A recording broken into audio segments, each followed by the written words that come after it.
Hi, and welcome to MiWeek. Thanks so much for joining us. I'm Christy McDonald. A huge milestone for Detroit this week. The city's financial emergency is officially over. After 17 months, Detroit has exited from bankruptcy, and the emergency manager, Kevyn Orr, has exited Detroit. Has a stronger city emerged? Also coming up, Detroit police hope a new mobile app will get residents more engaged in the fight against crime. Also, is the use of deadly force by police ever warranted? The thin line between law and order and civil liberties. And should we do away with term limits to reduce the number of lame ducks in the legislature? That is all coming up for you on MiWeek. But we do begin with the end of an historic chapter for Detroit. It is a new day in the city. $7 billion in debt has been wiped clean, and the focus has turned to rebuilding Detroit. Governor Snyder announced the end of the city's financial emergency at a press conference. It's truly historic. And it really happened because of great partnerships, of people working together, and that's the biggest message of all of this. This has been an extremely difficult and hard process for many people, but people work together, and I think we've got an outstanding outcome, far better than people's expectation. And now, most importantly, we have the city poised for a new chapter that's about the growth of the city of Detroit after decades of decline, and that's extremely exciting. This is a good day for the city. It was a necessary day. I do want to thank Judge Rhodes and the mediators for what was a record process in moving through the bankruptcy proceedings and allowing us to get back to business. The governor accepted Emergency Manager Kevyn Orr's resignation, thanked him for his service. MiWeek contributor Stephen Henderson recently sat down with Orr and spoke with him about Detroit's future. If you look at the plan of adjustment and the projections over the next 5 to 10 years, the side that concerns everybody is revenue.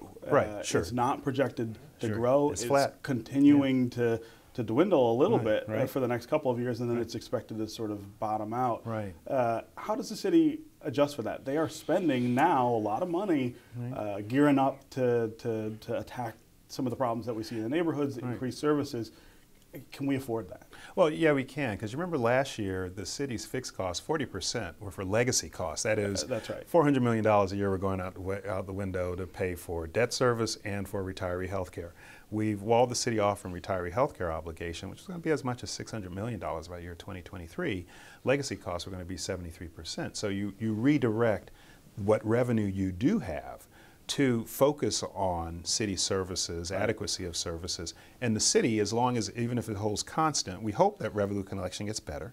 There's a plan in place, for instance, to have the state assist us with collecting revenue, tax collection, both for individuals and for corporations, move on. So maybe you get a little uptick in the out years, but we've tried to keep it conservative, relatively speaking, but hoping that if we relieve the city of its legacy costs and debt service, that money's now freed up to make some of the commitments. So I'm comfortable that our projections can be well served for the city.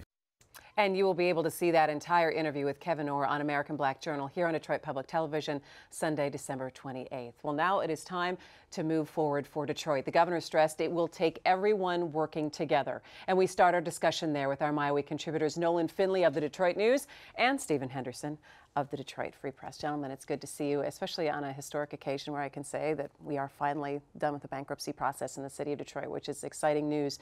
It's interesting, though, when Kevyn Orr, on his way out of town, is saying, we must never forget, though, never get complacent. And that's the key, I think. You know, working together is fine, and we need collaboration, cooperation, what have you. But what we need more than anything else is fiscal discipline.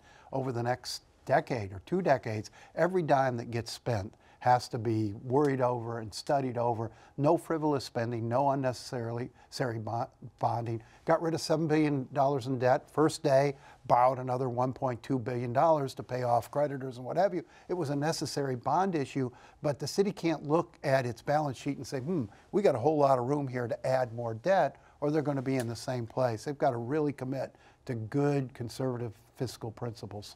And the reminder, though, that Detroit is not free and clear. There's now this Financial Review Commission that will be there for the next 13 years. So while Mayor Duggan is in charge and moving forward, there's still that oversight. Well, there's a lot of constraint, not just the board, but also the city's revenue projections. I mean, there's not enough money to do the things that we all know need to be done, particularly in Detroit's neighborhoods, which is where the focus has to turn now. I mean, downtown and midtown are doing really well. They're moving forward.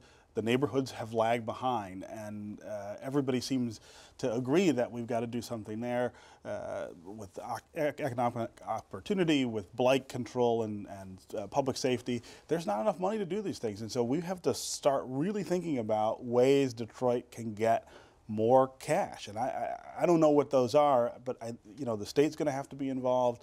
Other communities are going to have to support it because there's just not enough being generated. Yeah, what are those ways that they can get more cash? There's only one way, and that's growth. I mean, we've got to get more businesses in here. I think the new Midtown Arena project will bring in a ton of new businesses, new taxpayers, but we've got to have growth. You've got to take what's happening downtown, spread it into the neighborhoods. You can't have that level of deterioration and need out there. The tax base isn't big enough to support it. You have to have a growing city. But what's the time projection on this then, Stephen? Well, I mean, if you're talking about growth, you are talking about a long-term proposition. The city is still losing population net loss, even though we are attracting new residents at a quicker pace than we have in the past. There's still more people moving out. Those new residents are going to pay higher taxes than the people who are leaving, but you're not talking about growing the tax base here anytime in the next, I think, 5 to 10 years, Steve, in any real way. One thing you can do is rationalize assessments so more people pay their tax bill. Yes. You only have 50% of the people in Detroit, or the property owners in Detroit, paying their taxes, and a lot of people say, well, I can't pay this tax bill. You've got my house assessed at 5 times what it's worth. If you rationalize assessments, bring the tax bill down to a point where people can actually pay their bill and feel okay about paying their bill, that it is fair, I think you can bring a lot of revenue that you're missing now just from people who aren't paying their bills. I want to talk a little bit about Kevyn Orr and the fact that now he's left town, and we don't know what the next chapter holds for him, and I'm sure he could pretty much write his ticket on anything that he wants to do right about now, because when he started this, he said this was the Olympics of restructuring, and I think it's fair to say that he got a gold medal. Both of you have spoken with him in the last couple of days. What struck you about him in these last days in the city emergence, and in his demeanor and what his thoughts have been? Well, I think he came across as a guy who knew he got the job done. I mean, there was a self-satisfaction there. I asked him, what didn't you get done that you wanted to do when this process started? And he basically couldn't come up with anything. He was surprised himself, I believe, at where the city was able to get to in a 17, 18-month time frame. I think he was pleased with himself, and he ought to be. Yeah, I mean, I think he did a remarkable job of handling the tasks that he had, and I think we also should acknowledge this was not an easy job to endure. Kevyn Orr took a lot of flack from a lot of people in this community for what he was doing and for playing the role that he did. And I think he carried that off with a good deal of dignity. I think at times he said and did things that maybe I wouldn't have done that might have made things easier for him if he'd avoided them. But overall, I mean, this is a guy who came into this community as an outsider, which is hard enough as it is, as an outsider assigned to take control. And he weathered that in a pretty remarkable way and got the job done in record time. I mean, there's no precedent for this in municipal bankruptcy. And he may be he may be the smartest person who ever walked through City Hall in Detroit. I mean, he really brought a brilliance to the job. Come from a very successful private sector career. This was not your typical politician coming through trying to solve these problems. This was an expert. I think it was really interesting in some of the interviews he's given over the last couple of days. He said the one person he could count on during this whole process and it was Governor Snyder. Interesting what that relationship was between the two of them. Yeah, and I think a lot of people misunderstand that relationship. I mean, Kevyn Orr is a Democrat, and when I say he's a Democrat, I'm not just saying he's a guy who believes in the Democratic Party and votes that way. This is a guy who was a poll worker in Ohio, the legal counsel for the Obama campaign, the last 2 elections in Ohio. I mean, a very prominent Democrat who gets along with and saw eye to eye with Governor Snyder on this task. And he's right. That was the most consistent support that he had for the job that he was doing. And I think that says a lot, not just about the governor. It says a lot about Detroit. It says a lot about Kevyn Orr in terms of sort of where we are, that our greatest advocate over the last 13, 14 months has been this payer, this.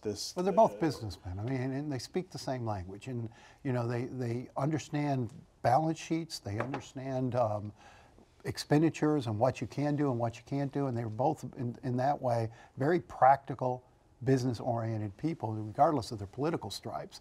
I think they were a well-matched pair. Yeah, and there's no question that in the recent election, where you saw a small uptick in the Detroit support for the governor, small in number but in percentage, pretty significant. I don't think there's any question that comes from the commitment that he's shown to doing something about Detroit. People may not agree entirely with what was done, but they do respect the fact that he said, I'm gonna stop the decline. I'm gonna draw a line in the sand, and we are going forward from here.